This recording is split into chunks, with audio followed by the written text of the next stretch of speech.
Hi, my name's MFA Legclan, and I have Module 6 for the application project and video.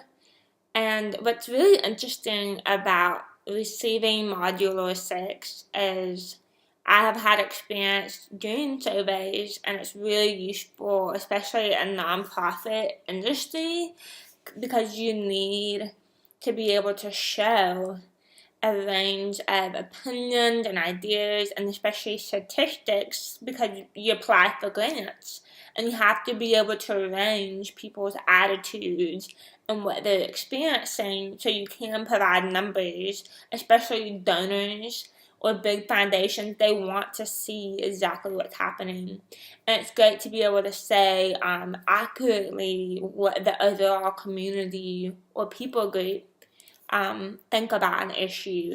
So it's really important to do surveys. In particular, I'm looking at the Likert scale. I don't know how you even say it correctly. Likert. I'm deaf, so I don't know how you say it.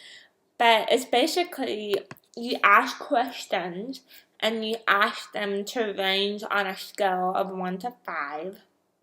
And it's saying anywhere from strongly agree to strongly disagree or neutral. There's 5 options.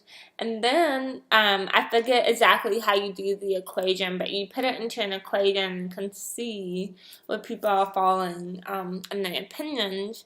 So for a class that I have for my communication degree, it's called Communication Inquiry. And I did a big research project for about a semester long, and I always would choose something that has to do with deaf and education. And with this particular scale, it's really important that you ask questions kind of neutrally, without being charged or having really an agenda in my wording. So obviously I have an agenda. I want to know their opinion. I want to make a difference in deaf education for what I was asking. But it's important that I'm not being like, okay, what's your opinion on this? Because this is my opinion. I'm trying not to put in my opinion or really the aim that I'm trying to get for the survey, especially when you survey or do interviews for grants or for foundations. It's hard because you want to word things to where you're getting the numbers that you need, knowing that it's going to get people to really feel moved or want to give or to accept your grant application. So it's important that you don't come in with wording that does kind of manipulate and charge. And so it's important to be able to stay neutral and to be able to show that scale. It's saying it's giving them an option. So that's another important thing. It's not boxing them into yes or no.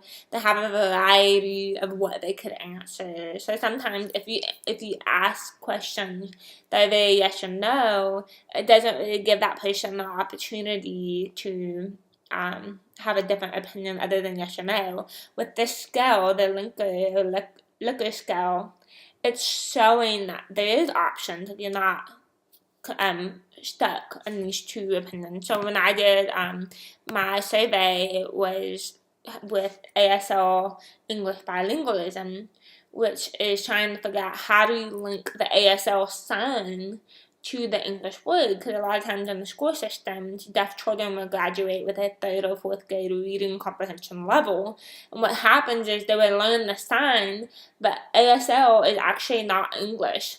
It's a sign representing a concept. So you have to teach them in the school systems how to correlate that.